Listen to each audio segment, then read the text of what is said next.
another movement that ended up in a surprise attack just a couple months earlier that he should be thinking about? Yeah. Isn't he right there? Yeah. Isn't that true?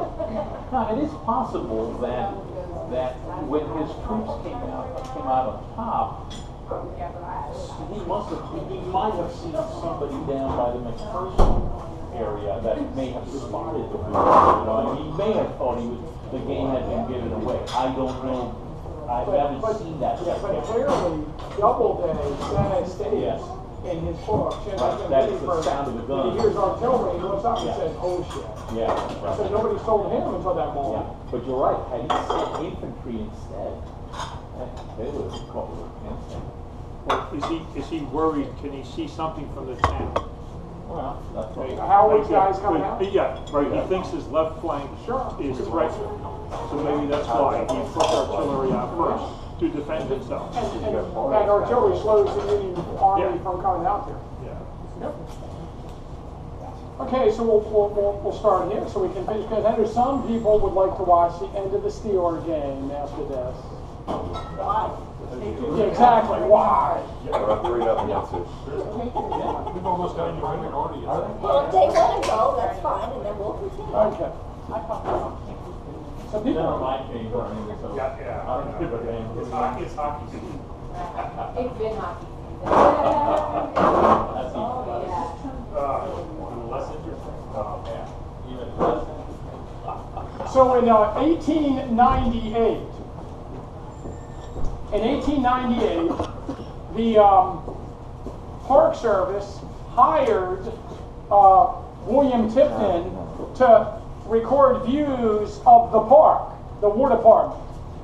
And he recorded a view of every monument on the battlefield at that time. And he recorded 100 views just generically, and he recorded views from the tops of all the towers. He did a panoramic view from the Culp's Hill Tower and from the Oak Hill Tower here. I'm going to show you the rest of them. All the negatives of all these views, and I think altogether we're talking about like 600 or 700 of them. All the negatives are at the Adams County Historical Society. So the park did get some Tipton negatives from the collection, but also some of the negatives from the negatives of this particular view are held at the Historical Society. So we have the original negatives of these views you can blow up.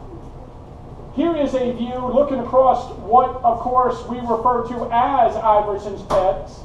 You see the ground there, how undoubtedly the corn has trouble growing because of the, all the bones the corn has to grow around, I'm sure.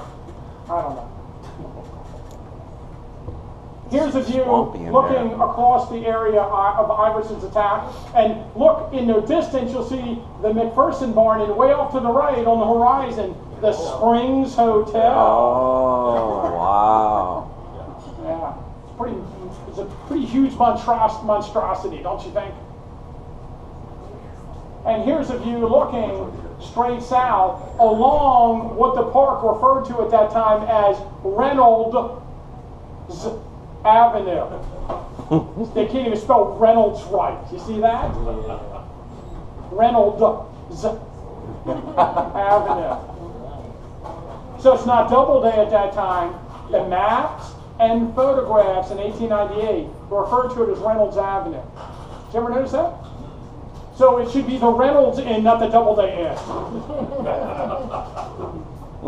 So the Sheets house is here. There's the roof of it. It's hidden by these trees, but it's right there. You just can't see it. See how the road kind of veers around at an odd angle there? And this is where Robinson's statue will later be. I forget what year it's put up. Oh, I'm sure I have it here. Just to show you that I do have all this information at my fingertips. September 25th, 1917 is when they put up the monument to General John Cleveland Robinson. And look, here's the avenue leading down along the side of Oak Hill. That's interesting. After the removal of the fence. Why did the War Department remove the property line fence that appears on the Warren map? That must have been a continuation of where the original fence was. Why did they remove it? But do you see, you notice something really weird in this photograph? Today, the avenue is on the other side of the monuments. Not on this side of the monuments. Isn't that interesting? And here's another one of Reynolds Avenue. And this is from the corner of the Doubleday Inn property, looking out across to the tower and the monuments of Paul's Brigade, and out at the William Gwynn House and up at Oak Hill. Isn't that an interesting view? And here, from a really good version of the photograph, you can see the Forney farm. And I'm sure you guys know the story. The John Forney farm, it was purchased by John Forney in 1862. And the Forney farm was in the middle of the battle on the first day. As a matter of fact, an artillery shell went through the rafters of the house, and the rafters of the house with the hole in it that the artillery shells went through was part of the Rosenstiel collection, and now is on display at the Foundation Museum. You can walk under it. And yet, the park superintendent wrote a letter that we had no knowledge that the Forney house was actually here at the time of the battle. What? So, in the 1930s, in preparation for the dedication of the Eternal Light Peace Memorial, the National Park Service tore down the Forney house. Here's a view of Iverson's Brigade plaque, and that plaque's been moved. I don't know if you thought about not just monuments, War Department plaques have been moved. And here's a picture of it looking towards the Forney house around the time the plaque was put up. And there's a picture of it just before it was torn down. So what's really interesting about it is the park didn't purchase the property upon which the Forney house sat. They just made a deal with the property owner to buy the house and allow the house to be torn down because it was pretty much an eyesore at the time of the dedication of the Eternal Light Peace Memorial. So they tore down the house, didn't buy the property.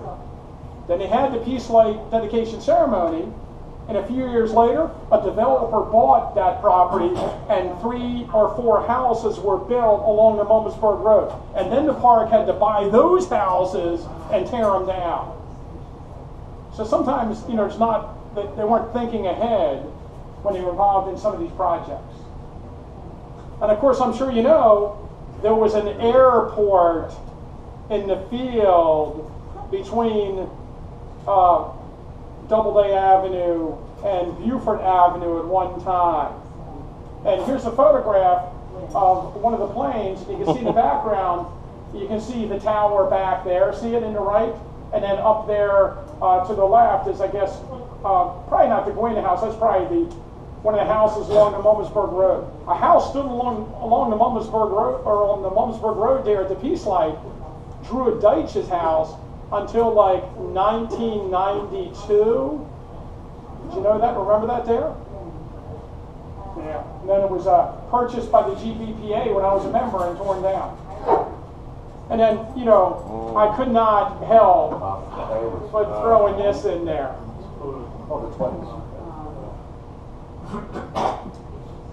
The field of Iverson's Pits once hosted the KKK rally. I'm sure we needed to be reminded of that. We go to church, do you? They just have a different version of church than we do. And here it tells you that it's the Pennsylvania Klan reunion. I think one of the banners says Lackawanna County. Is that a county, Lackawanna? Yeah, See, why haven't I ever been there? it's up north. Along 81. Okay. What year is that? Oh, what year is that? It is 1925, yeah. I can always, if you really need it, I can email you a copy of it. The park has a panorama back in their offices. That's right. The park has this in their office. Look, Yeah. there's a plane back there. The They Gettysburg do. Flying Service. See it? Yeah. And then in 1938, of course, we have the construction of the Eternal Light Peace Memorial. And the Peace Memorial greatly altered the area where Iverson made his attack. And the Peace Light, probably, at least I go there sometimes because of the Peace Light. If the Peace Light wasn't there, I'd probably never go up that area of the battlefield on my tours. And I got to tell you, I don't know how the other guys do their tours. I hardly ever go to the Peace Light. You will never see me there with 8th graders, that's for sure. And of course, since we're talking about the Peace Light, should I mention that the Peace Light that went in was not the one that they said that they selected? And if you get the commemorative book from the 1938 reunion, the 75th anniversary, it actually has a totally different suggested study of the Peace Light. Wouldn't that be kind of cool? To go up in the stairs and stand on the balcony and look out over the battlefield? Wow. And then, of course, when I was a kid, the Eternal Light Peace Memorial was a giant light bulb.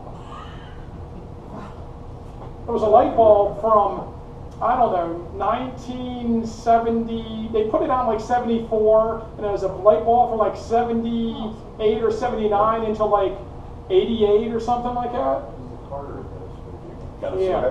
Yeah, the energy crisis. Well, now you know what ended up happening. You know what happened? The Columbia Gas made the park pay a gas bill for the Peace Light, and then starting